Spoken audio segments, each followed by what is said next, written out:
오늘은 온 세계의 교회가 함께 지키는 부활 주일입니다.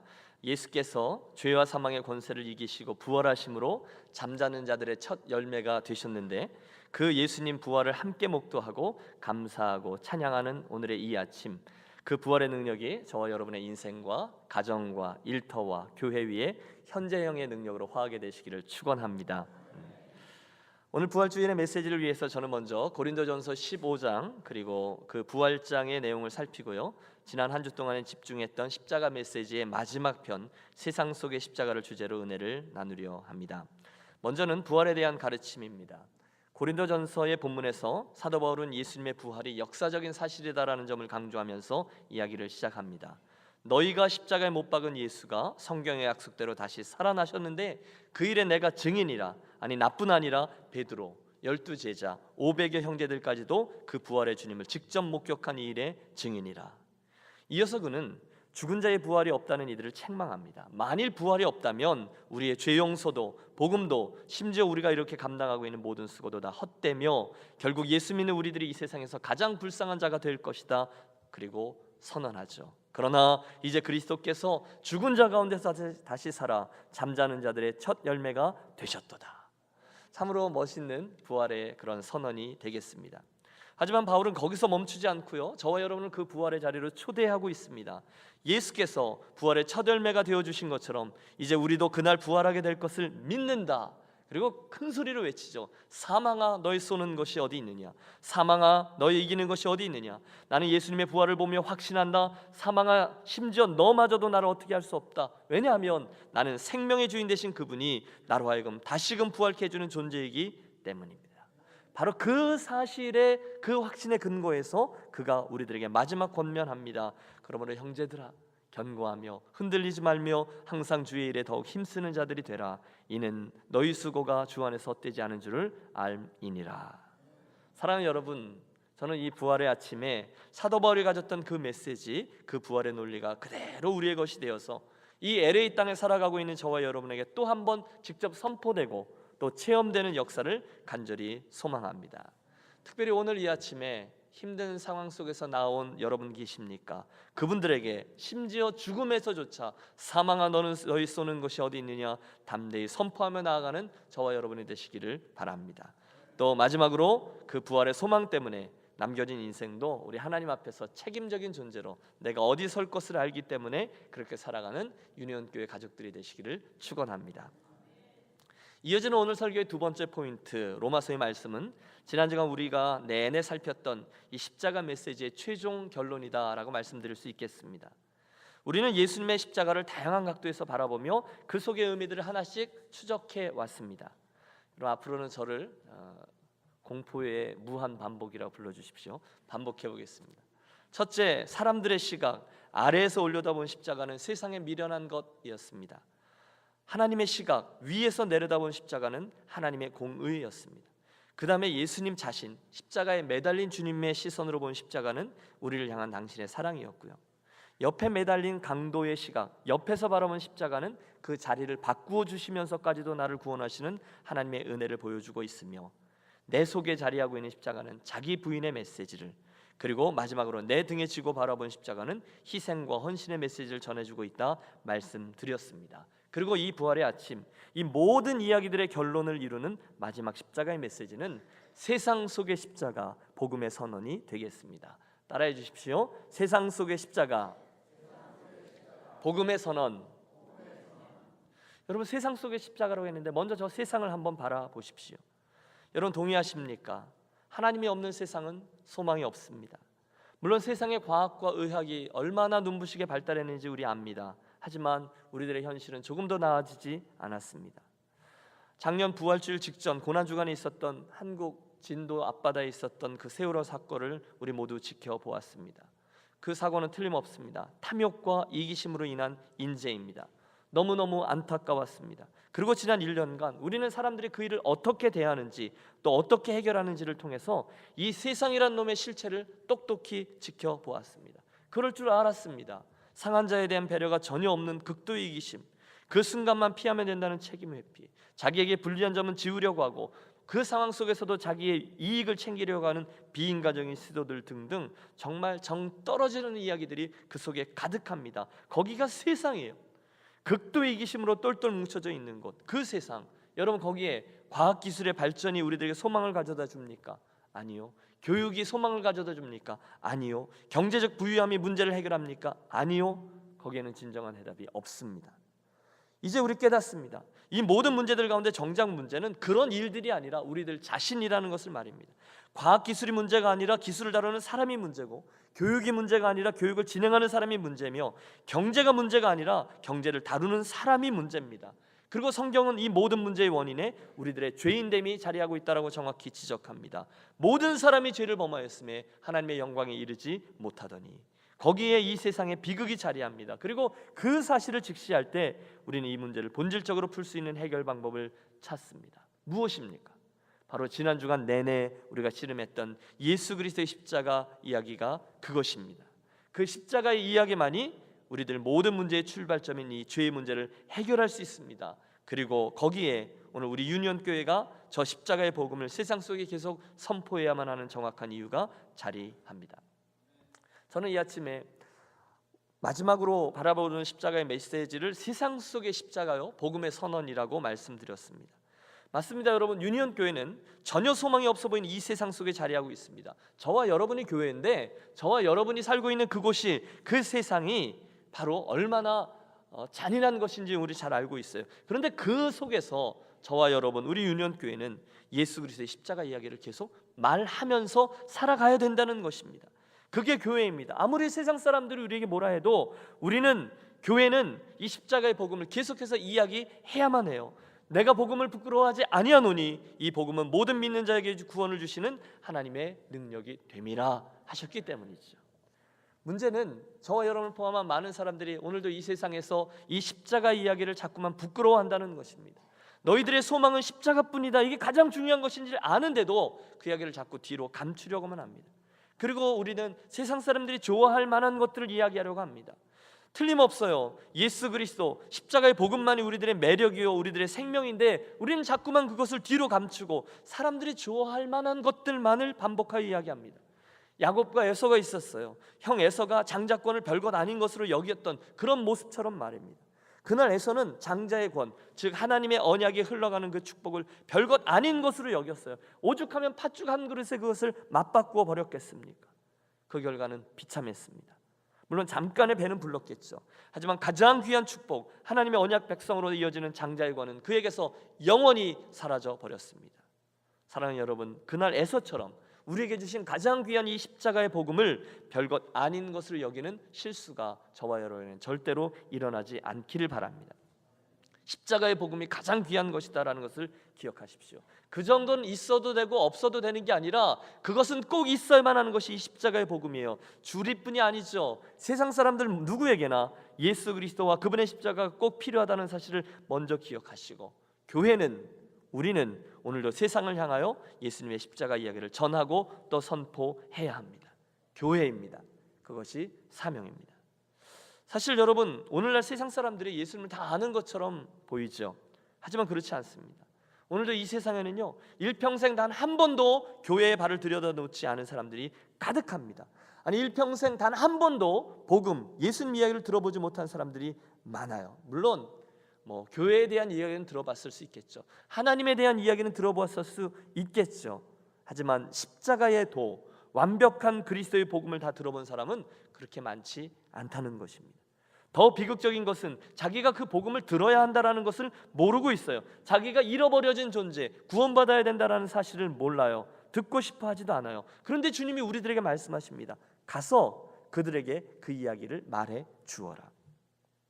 여러분, 죄와 사망의 권세를 깨치고 부활하신 주님께서 이 아침에 나 부활했으니 이제 되었지, 너희들의 구원을 이루어 줄게 라고만 말씀하지 않았음을 기억하고 싶어요.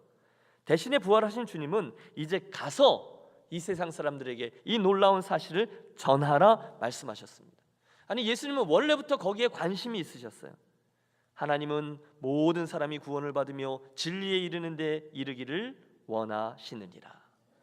하나님은 사람들이 진리를 아는 데 이르기를 원하세요. 그러므로 여러분, 이제 우리는 부활하신 주님의 말씀 그대로 복음이 필요한 세상, 가능성 없는 세상에 나아가 예수님 십자가 이야기를 계속해서 선포합니다. 그것이 바로 세상 속의 십자가 복음의 선언이라는 이번 십자가 시리즈 설교의 마지막 메시지가 되겠습니다. 그러면 우리는 어떻게 이 세상을 향한 십자가의 메시지를 선포할 수 있을까요? 성경은 두 가지 방법을 우리들에게 말해줍니다. 첫째는 말로 선포하는 것이고, 둘째는 삶으로 선포하는 것입니다. 첫 번째, 말로 하는 증거입니다. 주님은 우리가 이 세상에서 당신의 십자가의 메시지를 말로써 잘 설명하고 증거하기를 원하세요. 맞아요, 여러분. 그리스도인들은요, 누구나 예외 없습니다. 언제나 어디서나 내가 믿는 이 십자가의 복음을 다른 사람들에게 말해줄 수 있도록 준비되어 있어야 돼요. 야, 예수 믿자. 뭘 믿는데 도대체 이게 뭔 소리야? 뭘 어떻게 믿으라고? 그건 잘 모르겠고 그냥 좋은 거니까 나와봐. 우리 목사님이 잘 말씀해 주실 거야. 그럴 수도 있겠죠. 그러나 여러분, 성경은 우리들이 분명히 요구합니다. 베드로전서 3장 15절에 너희 마음에 그리스도를 주로 삼아 거룩하게 하고 너희 속에 있는 소망에 관한 이유를 묻는 자들에게는 대답할 것을 항상 준비하되 온유와 두려움으로 하고. 여러분, 이해가 되세요? 내가 믿는 예수님 십자가에 대한 복음에 대해서 누군가가 물을 때 대답할 수 있도록 준비를 해 놓으라는 거예요. 세상을 거시적으로 보고 성경의 흐름을 아셔야 돼요. 창조가 있고 타락이 있고 예수님의 성육신이 있고 십자가가 있고 죽으심이 있고 부활이 있고 재림이 있고, 이 큰 줄거리를 여러분 안에 정리해 놓으셔야 합니다. 특별히 예수님의 십자가가 무엇을 말씀하고 있으며 또 그것이 나에게 어떤 의미가 있는지, 그 메커니즘을 여러분들의 언어로 간단하게 1분이든 10분이든 설명하실 수 있도록 준비하는 것이 필요합니다. 그리고 기회가 있을 때마다 그것을 말로 설명하여 복음을 증거하는 것, 이게 전도요 선교인 것이죠. 문제가 있습니다. 그것은 어디를 가든지 이 전도와 선교에 대한 이야기를 하면 많은 분들이 이렇게 반응하는 거예요. 아이, 목사님, 그건 믿음이 특출난 분, 좋은 분들이 하시는 거지, 저 같은 믿음의 수준에서 무슨 전도와 선교를 합니까? 그건 특별한 부르심과 은사가 있는 분들이 하시는 거죠. 아니, 심지어 반대하는 분도 계십니다. 우리 코가 석자예요. 아니, 우리 교회가 문제가 더 커요. 우리 LA에도 아직 안 믿는 한국 사람들이 이렇게 많은데 뭐 다른 곳에 가서 전도를 하고 선교를 합니까? 여러분, 이것을 우리 유년가 가족들은 이 정도는 아셔야 됩니다. 오늘날 70억의 인구가 살고 있는 이 지구상에 미전도 종족이라 하죠. 누군가가 일부러 거기에 들어가서 예수님 이야기를 해주지 않으면 일평생 예수님에 대한 이야기를 한 번도 들어볼 수 없는 사람들, 여러분 이해가 되시죠? 한 번도 예수님 이야기를 들어볼 기회가 없는 사람들이 얼마나 있는지 아십니까? 70억 중에요. 무려 30%에 있는 사람들이 그 형편 속에 살고 있습니다. 30%의 사람들은 누군가가 그 사회 커뮤니티 밖에서 들어가서 그 사람들의 말로 예수님 이야기를 해줘야만 예수님 이야기를 들을 수 있다는 거예요. 그럼 나머지 70% 사람들은 예수님을 다 아느냐? 그렇지 않죠. 미국을 보세요. 한국을 보십시오. 하나님을 믿지 않는 사람들이 대부분이죠. 다른 신을 믿는 사람들이 굉장히 많죠. 그리고 문화적으로만 교회를 아는 사람들이 많습니다. 그래서 학자들은 오늘날 거듭난 그리스도인이요, 저와 여러분들 같이 나는 예수 믿고 구원받았습니다, 분명한 믿음을 가진 사람들을 전 세계 인구의 11%로 파악하고 있습니다. 아니, 목사님, 제 주변엔 다 예수 믿는 사람들 뿐인데요, 예수 믿는 사람들 굉장히 많은데요. 아니요, 여러분, 전 세계 인구 중에 10명 중에 1명만이 예수를 믿고 거듭난 그리스도인이라는, 그 중에 저와 여러분이 들어있다는 거죠. 여러분, 이건 정말 엄청난 사실입니다. 내가 예수 믿는 그게 아니에요. 여러분, 이건 정말 놀라운 축복입니다. 그런데 이걸 좀 생각해 보세요. 저와 여러분 같이 어떤 사람은 평생 동안에 그 축복을 들을 수 있는 기회가 있는 곳에서 태어났죠. 저와 여러분은 저는 한국에서 태어났어요. 그런데 어떤 사람은 평생에 복음, 예수님 이야기를 한 번도 들어볼 수 없는 그런 형편, 예수님 이야기를 들어볼 수 있는 가능성이 제로인 곳에서 태어나요. 그런데 저는 예수 믿을 수 있는 그런 형편과 처지, 그 한국에서 태어났어요. 그래서 오늘 이 미국에서 예배하는 자리에 나와 있습니다. 전 그게 놀라운 축복임을 알아요. 우리 좀 전에 아멘 그러면서 정말로 놀라운 하나님의 축복이다라는 것을 고백했습니다. 그런데 제가 여쭙죠. 여러분, 저와 여러분이 과연 무엇을 하셨기 때문에 그렇게 놀라운 축복을 받게 된 것이죠? 저와 여러분이 저곳에 70%, 제가 뭐라고 말씀드렸죠? 90% 예수를 안 믿는 사람들, 아니 70억 중에 30%는 한 번도 예수 믿을 예수님 이야기를 들어볼 수 없는, 그 가능성이 제로인 곳에서 태어나서 일평생 살다가 죽는 그 사람들보다 제가, 여러분이 어떤 훌륭한 일을 했기 때문에 우리가 이런 놀라운 복을 받은 것입니까? 우리가 뭘 했어요? 우리는 정답을 압니다. 너희가 그 은혜를 인하여 믿음으로 말미암아 구원을 얻었나니 이것이 너희에게서 난 것이 아니요 하나님의 선물이라, 행위에서 난 것이 아니니 이는 누구든지 자랑치 못하게 하려 함이라. 우리 편에서 할 수 있는 대답이 없어요. 은혜인 것이죠. 도대체 놀라운 그 일이 어디에서 시작된 것인가? 우리 잠깐 19세기 조선 땅으로 여행을 좀 떠나보겠습니다. 여러분, 옛날 19세기에 대동강변에서 일어났던 그 제너럴 휴먼호 사건을 기억하시는지요? 조선 최초의 순교자인 토마스 선교사가 타고 왔다가 조선 수군에 의해서 불타버린 배가 그 미국 배였어요. 그리고 결국 미국은 이것을 빌미로 해서 진상조사를 위해 군함을 보냈고 억지로 힘에 의해서 조미 수호 통상조약을 체결하게 됩니다. 이게 1882년입니다. 그로 인해서 미국은 조선 땅에 공사를 보내고 조선도 억지로지만 그 다음해인 1883년 미국으로 견미사절단을 보냅니다. 견미사절단, 미국을 한번 보는 대한민국 사람들의 대표자들이에요. 우리에게 친숙한 이름의 민영익을 단장으로 한 이 견미사절단은 미국을 보러 갔어요. 그리고 그 당시 미국의 대통령인 아서를 만나기 위해서 한 달 반의 항해 후에 9월 2일에 샌프란시스코 항에 도착했고 대륙 횡단 열차를 타고 시카고를 거쳐서 드디어 워싱턴 DC를 갔는데, 도착했는데 아서 대통령이 마침 휴가 중이어서 못 만났어요. 그래서 저 사람들이 다시 기차를 타고 대통령을 만나러 가다가 벌티모어에서 목회를 하고 있던 결정적인 한 인물을 만납니다. 이분이 가우처 목사님이라는 분인데요. 이분이 굉장히 뛰어난 행정가요, 교육가였어요. 대학도 만드신 그 분인데요. 여러분 생각해 보세요. 이 가우처 목사님이 기차를 탔는데 한 번도 보지 못했던 이상한 까마잡잡하고 요만한 키스하고 가쓰고 이런 이상한 말을 쓰는 사람들이 기차에 앉아 있는 거예요. 여러분 전혀 안 이상하시죠? 근데 미국 사람들이 200년 전에 저걸 본 거예요. 그래서 말을 걸어보니까 처음 듣는 나라 조선에서 왔다고 하는 거예요. 얼마나 신기했을까요? 그런데 여러분, 거기 하나님의 숨겨진 섭리가 있었습니다. 이 대화 중에 이 가우처 목사님의 마음속에 하나님의 불을 붙여주신 거예요. 그 기차에서의 만남 이후에 그분은 아시아의 어딘가에 있는 이 조선이란 나라에 아직 복음이 이르지 않았다는 것과 선교사가 단 한 명도 들어가지 않았다는 사실을 알게 되고, 1년 전에 처음으로 미국과 조약을 체결했기 때문에 문이 막 열렸다라는 사실을 알게 된 후에 얼른 그 감리교 교단 선교부로 이 조선 땅에 어딘지도 몰라요, 빨리 선교사를 파송해야 한다는 장문의 편지를 쓰게 됩니다.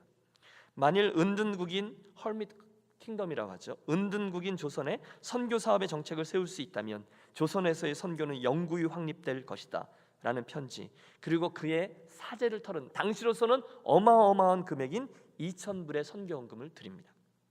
하지만 미국에 있었던 감리교 해외 선교부는 아직 조선에 선교사를 보내는 게 시기상조다, 그래서 요청을 거절하죠. 문제는 그쯤 되면 실망할 만하죠. 나는 내가 이러면서 관둘 수도 있지만 이분이 포기하지 않고 자기의 친구였던 일본의 맥클레인 선교사님에게 연락해서 한반도 땅에 복음이 들어갈 수 있도록 작업을 시작합니다. 열정이에요. 또다시 놀랍게도 맥클레이 선교사님이 한국에 들러서 고종 황제를 만나 조선 땅에서 교육과 의료 사업을 시작하게 해달라는 허가를 받아내죠. 조선 선교의 가능성을 알리는 메시지가 미국 감리교 선교부에 도착했고, 이를 호소하는 메시지가 선교부 회지에 실립니다. 그러자 미국 각처에서 선교헌금들이 날라옵니다.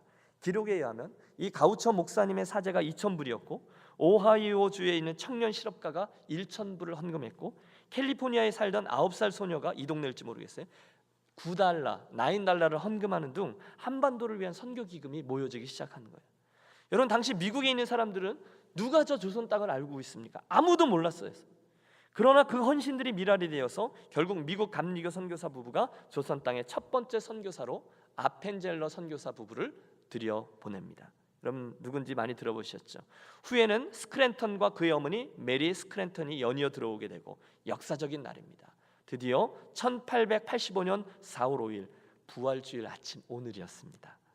이 아펜젤라 부부가 한국 땅의 정식 선교사로 제물포 항구에 첫 발을 내디디며 감격의 기도를 드립니다. 이렇게 기도했어요.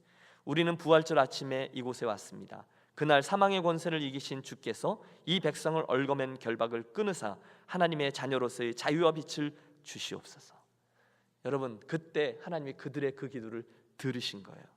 그날 이후에 조선 땅에 놀라운 복음의 역사가 일어났고 오늘 우리에게까지 그 복음의 빛이 전달된 것입니다. 생각해 보십시오, 여러분. 외교적인 목적으로 미국을 방문하는 아까 그 갓쓴 가마잡잡하고 자그마한 조선 사절단 일행이 하필이면 그곳에 도착했는데 대통령이 휴가를 가버린 건 또 뭐겠습니까? 대통령을 만나기 위해서 기차를 타고 가는데 볼티모어에 있는 가우처 목사님이 그 기차에 탈 것이 무엇입니까? 또 보고 나서 대화하고 그러면서 신기하네, 그러고 가면 모르는데 그분의 마음속에 선교의 불이 탈 것은 무엇이며 사제를 털어서 선교사를 보내달라고 청하는 일이 어떻게 우연이겠습니까? 이름 없이 빚도 없이 어디 있는지도 모르는 조선이라는 나라를 위해서 $9, $9의 선교원금을 보내던 캘리포니아의 어린 소녀는 어디서 왔습니까? 여러분, 드리는 말씀은 이 모든 마음들과 헌신들과 행동들이 그 조선이라는 나라에 복음의 꽃과 열매가 맺혀지는 데 아름다운 미랄로 사용되었다는 거죠. 이야기가 길었는데요, 여러분, 세상 속에 십자가를 선포하는 첫 번째 방법이 있습니다. 그날 아펜젤러 선교사 부부가 조선 땅에 직접 들어가 그 복음을 전했던 것처럼 누군가가 거기에 가서 그분들에게 저와 여러분의 입술로 예수님 이야기를 해주는 방법입니다. 바라기는 저와 여러분 유니온교회 공동체 우리 성도들이 주님께서 명하신 이 십자가를 다른 이들 세상 속에 선포하라, 선언하라라는 사명을 끝까지 잘 감당하는 우리들의 인생과 교회가 되시기를 축복합니다. 두 번째로, 우리는 이 십자가의 복음을 우리 삶을 통해서 증거하는 일도 병행합니다. 사실 세상 사람들이 하나님을 제대로 모르기 때문이기도 하지만 기독교에 대한 아주 왜곡되어진 생각과 오해들 때문에 사람들이 많이 거부감을 가지고 있어요. 이와 같이 너희 빛이 사람들 앞에 비치게 하여 그들로 너희의 착한 행실을 보고 하늘에 계신 너희 아버지께 영광을 돌리게 하라. 여러분, 예수님의 이 말씀은 이 세상에서 우리가 복음을 입술로 증거하는 것 당연히 필요하죠. 하지만 동시에 우리의 삶으로 증거를 보여주지 않으면 안 된다라는 것을 의미합니다. 사람들은, 예수 믿는 사람들이 입술도 보지만 또한 우리들의 손과 발 또한 중요하게 바라보고 있다는 거예요. 존 스토트 목사님이 오늘날 세상이 이렇게 썩고 냄새나고 부패했고 그렇다고 해서 우리가 이 세상 탓만 하고 있어서는 안 된다는 거예요. 이 세상은 더럽다라고 해서는 안 된다는 거예요. 우리는 오히려 진지하게 물어야 된다는 거예요. 그런 세상에 오늘날 교회가 어디 있느냐라는 거죠. 예수 그리스도의 소금과 빛이 왜 오늘 세상 속에 스며들어서 이 세상을 변화시키지 못하고 있는가? 여러분, 여전히 우리 유니온교회 도전입니다. 한국에 컴패션이라는 단체를 섬기는 서정인 목사님이란 분이 계세요.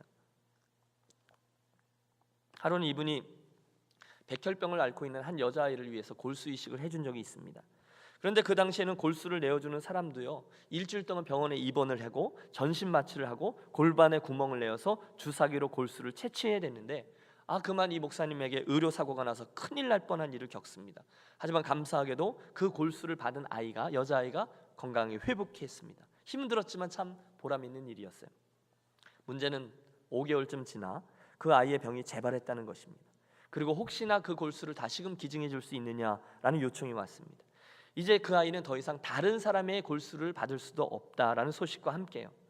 문제는 다시 이식을 해도 그 아이가 살아날 확률이 1%밖에 되지 않는다는 것이었고, 지난번에 큰 의료사고도 있고 해서 그분의 아내도 또 목사님의 그 의사였던 매제도 주변 사람들도 모두 다 나서서 말렸답니다. 목사님 충분히 하셨습니다. 그래서 병원에다는 결국 이번에는 못하겠다라고 통보를 하셨답니다. 모두 다 이해를 했대요. 하지만 아무리 그래도 그분의 마음 한편에 있는 부담감을 지울 수가 없어서 만나는 사람들마다 유도 질문을 해서 이번에는 하지 않아도 됩니다라는 이야기를 그들로부터 얻어내려고 했답니다. 그럼요 목사님, 그걸 어떻게 2번이나 하겠어요? 지난번에도 그렇게 큰일 날 뻔하셨는데요. 목사님 잘하셨어요. 몸도 약하시고 할 일도 많으신데요. 그런 이야기를 하는 사람들의 말을 들으면서 이분은 그냥 그렇게 사건이 마무리되는 줄로 알았습니다. 그러던 중에 이분이 에콰도르로 비전 트립을 갔는데 거기서 워싱턴에서 날라온 박 장로님이라는 분을 만나게 되었고 서로 간에 그간 있었던 이야기들을 이야기하다가 똑같죠. 이번에는 목사님 하시지 않아도 됩니다라는 확신을 얻고 싶어서 그 이야기를 했다는 거예요. 그 아이가 살아날 확률도 1%밖에 안 되고 저도 큰일 날 뻔하고 생명의 위협을 얻고 쭉 얘기를 해서 이번엔 안 하셔도 돼요. 이런 얘기를 들으려고 했는데 그 이야기를 들으신 이 장로님이 목사님 하시지요 이러더라는 거예요. 제 큰아이가 오래전에 백혈병으로 세상을 떠났습니다. 지금 그 아이의 부모의 심정은 말할 수 없이 힘들 겁니다. 그 아이가 살고 죽고를 떠나서 혹시나 이 일이 그 아이와 부모에게 하나님의 사랑을 전하는 기회가 되지 않겠습니까? 그날 밤 호텔로 돌아온 목사님이 답답한 마음으로 하나님 앞에 엎드려 기도하는데 하나님이 말씀하시더라는 거예요. 만약에 그 여자아이가 내 친딸이었으면 너는 그 아이를 포기할 수 있겠니? 설사 1%의 가능성밖에 없다 해도 말이야. 그 순간에 망치로 머리를 한 대 얻어맞은 느낌이라는 거죠. 잠시 후에 하나님께서 못을 박듯이 한 번 더 마음속에 말씀하시더래요. 그 아이는 내 것이란다. 여러분, 이제 와서 그 병원에다가 내가 또 그 부모에게다 내 생각이 바뀌었다고 전하기가 참 민망했대요. 여러분, 어찌 안 그러겠어요? 그 일을 하는 게 정말 자원하는 마음도 아니었고 숭고한 동기도 없었다라는 걸 솔직하게 꼭 밝혀야 된다는 생각에 이분이 편지를 썼대요. 그럼 편지를 쓰는데 눈물이 막 쏟아져 나오더라는 거죠. 그 딸아이의 생명을 놓고 부모가 얼마나 애간장이 녹았을까 느꼈기 때문입니다. 그래서 부끄러운 목사가 이렇게 편지 제목을 쓰고 그간의 당신의 마음과 상황을 솔직하게 적었대요. 그리고 그 하나님의 마음에 항복했기 때문에 골수이식을 다시 하겠다고 적었답니다. 편지 말미에 이렇게 썼대요. 우리 예수님께 매달립시다. 아이가 죽고 사는 것은 하나님이 정하셨다고 믿습니다. 우리 예수님을 붙잡읍시다. 한국에 돌아와서 바로 병원에 연락해서 이제 이식 준비를 하는데 아이의 어머니에게 답장이 왔대요. 5장의 긴 편지. 눈물이 떨어진 흔적이 군데군데 보이는 편지입니다. 한 번도 아니고 2번이나 골수이식을 해주셔서 감사합니다. 딸아이가 무균실에서 너무 고통스러워하고 있어서 감사의 편지를 쓸 겨를도 없었습니다. 저도 목사님이 얘기하는 예수님이 누군지는 모르지만 매달리겠습니다. 기도하겠습니다. 여러분, 이 이야기의 끝이 어떻게 맞춰졌는지 아십니까? 여러 케이스들이 물론 있죠. 하지만 그 아이는 하나님의 뜻 안에서 나음을 입었습니다. 지금까지 건강하게 잘 자랐고 더 기쁜 소식은 그 가정이 예수님을 믿고 신앙생활을 했으며 그 아이의 아빠도 다른 분에게 골수이식을 해줬다고 합니다. 드리는 말씀의 포인트는 이것입니다. 그분은 그 과정을 통해서 십자가의 복음, 예수님의 사랑을 자기의 삶으로 드러내는 일을 감당했다는 거죠. 사랑하는 여러분, 우리 유년교회는 지난 한 주 내내 이 십자가의 복음, 그 메시지를 다양한 각도에서 바라보고 또 들었습니다. 그리고 이 부활의 아침에 기쁨 가운데 그 십자가 앞에 다시 섭니다. 예수님은 종종 당신의 가르침에 의해 결론을 우리 보러 내리라고 하시면서 그 공을 우리들에게 던져주곤 하셨어요. 가서 너희도 이와 같이 하라. 저는 오늘 예수님 흉내를 내며 이 설교의 결론 부분을 이번 주간 내내 다루었던 십자가 이야기의 결론을 여러분의 손 위에 들려드리려고 합니다. 사랑하는 여러분, 한 주 동안 함께 들었던 대로 우리의 십자가는 세상에 미련한 것이고 하나님의 공의를 보여주고 그분의 사랑으로 또 하나님의 은혜로 우리의 자기 부인으로 섬김과 희생의 제자도로 우리에게 들려왔습니다. 하지만 그 메시지는 거기서 그치지 않고 한 걸음 더 나아갑니다. 바로 저와 여러분의 인생과 사역을 통해서 저 세상 속에 우뚝 선 십자가로 화하기를 원하고 있습니다.